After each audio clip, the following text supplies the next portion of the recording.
I'm an architect, and one of my roles is managing a drafting team. That means I'll tend to go to a lot of client meetings, make sure I keep track of what they need, what the changes are, and then my drafting team works on it. And that doesn't mean that I don't draft at all, I still do, but the majority of the work is done by BIM modelers and other drafters. And this works great, but they're not experts in buildings all of the time. Like, you want your drafters to understand buildings, how they are put together. And for the most part, they have a really good understanding, but there's always questions and they're not always able to find the resources. And so that's where I step in and I try to guide them.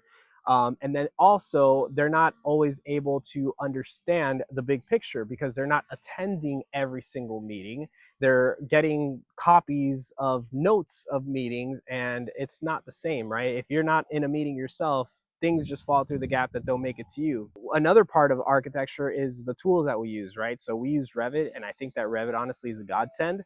But one of the biggest downsides of Revit is that you're not working sheet by sheet like you are in AutoCAD. You're working a model.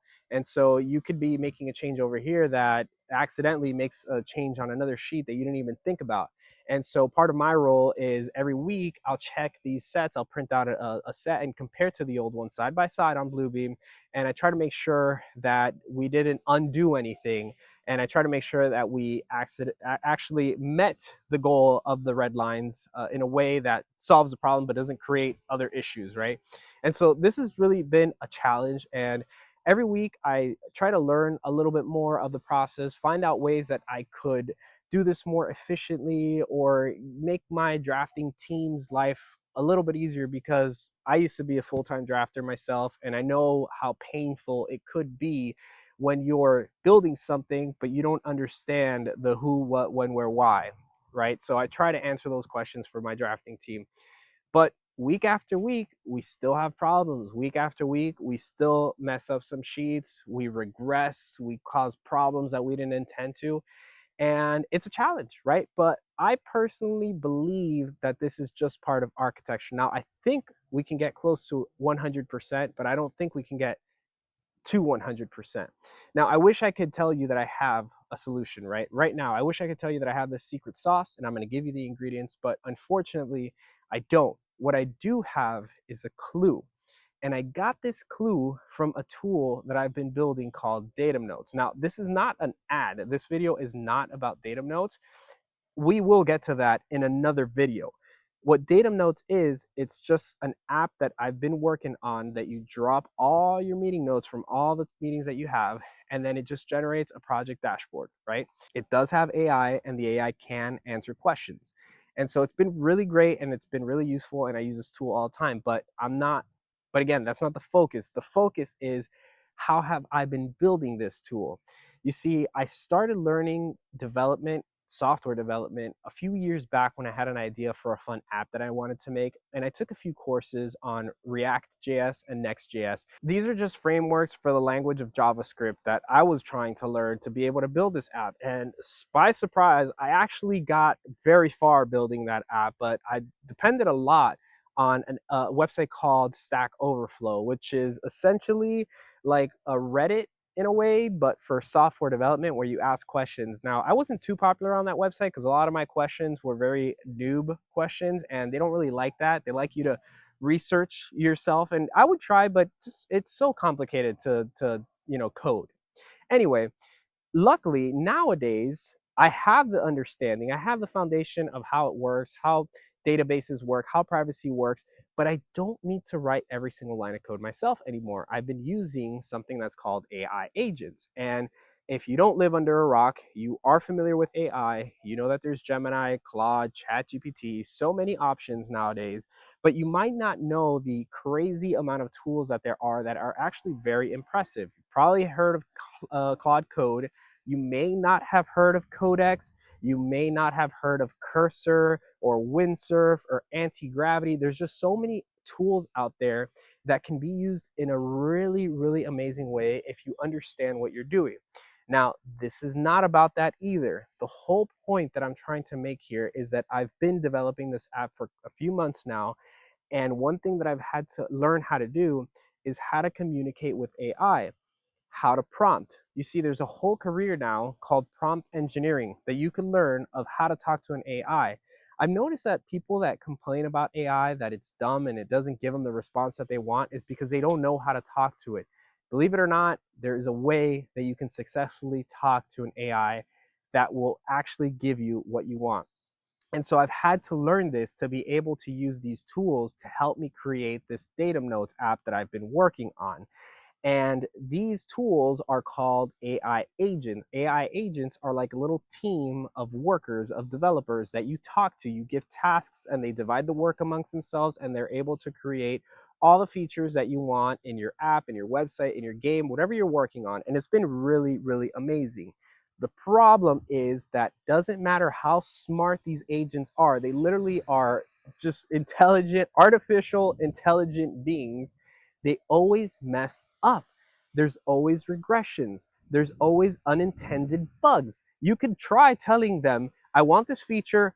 Don't give it to me unless it's 100% working. Check it yourself. I want 0 bugs, right?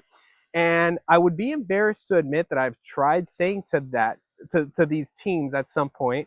So I'm not going to admit that.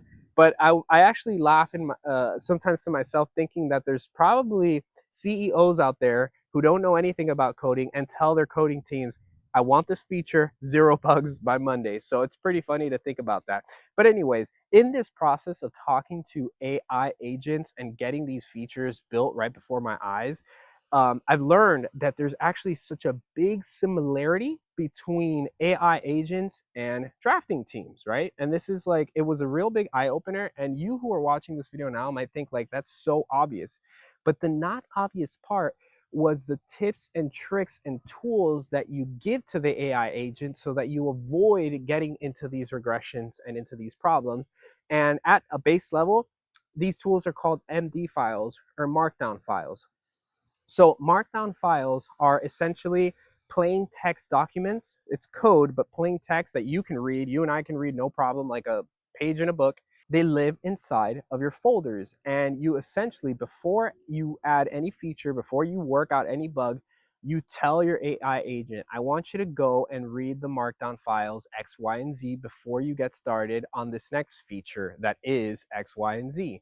And there's quite a different amounts of markdown files that you can have. For example, one of the popular ones is agent, right? There's another one called vision.md, and vision.md is one that you create that allows you to essentially tell the AI what the goal is, right? What is the skeleton of your product, so that as they're working, if they find a way to build a certain component or a certain I don't want to get too jargony here, but a certain like feature in your tool, then this essentially gives them like a little guideline as to, oh, this is what they're trying to build. Let me not do it this way. Because just like in architecture, just like in Revit, there's 1,000 ways to skin a cat.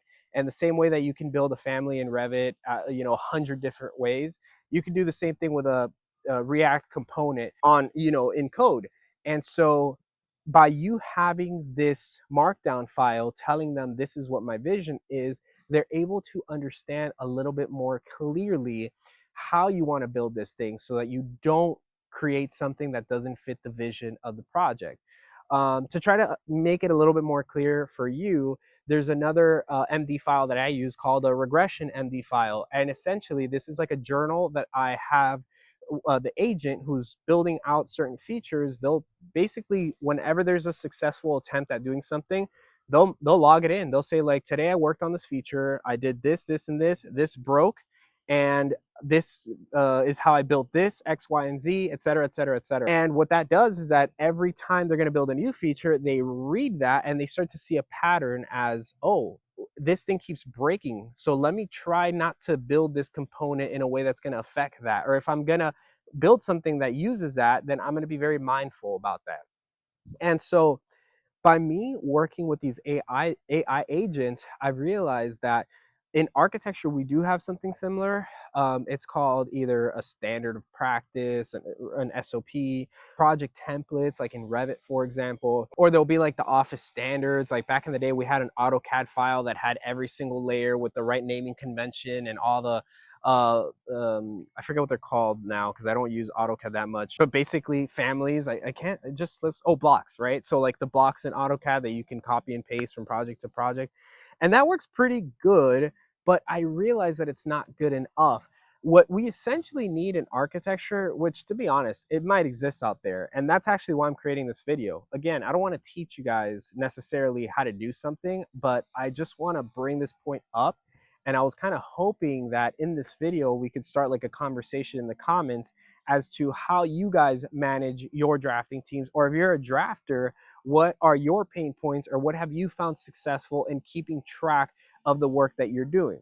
But going back just a little tiny bit here, going back to these markdown files, I realized that in coding, I'm telling the AI agent what the project goal is, what the vision is, how it should behave, all of this information that I never really tell my drafting team. And that's because my drafting team can figure out a lot of things on it on their own, right? Like they're intelligent human beings. I don't have to spell things out for them like I do with an AI that has a very limited pool of context. And so that's why I have to constantly remind them who they are. That doesn't apply to the drafting team. But one thing that kind of applies is these markdown documents, because essentially I realized that context is what's missing. The context is what the drafting team needs to do things successfully. Think about this. They might be getting your meeting notes, they might be getting your red lines, but they're not getting the constant scope document. This would probably be like your vision document. For an AI, well, this would probably be like a scope document, because it's extremely helpful for your drafting team to understand what they're working on, big picture.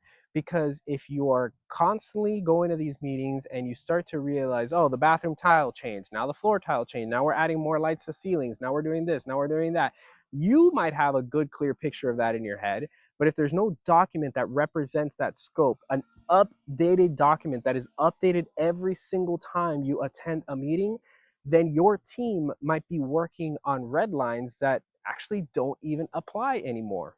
So this video, like I've said about 3 times now, it's not a video that will solve any of your problems, but hopefully it gets you thinking. Now, I think I might get a few comments of people telling me like, "Oh, dude, you are just out of the loop. You got to do this, this, and this." All right, and I'll still appreciate those kind of comments.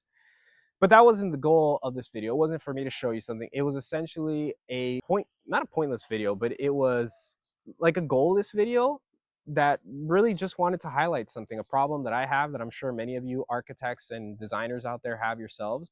And I wanted to make this a conversation and see what ways we can start to maybe use some techniques that are emerging from this AI technology and apply it into our everyday life.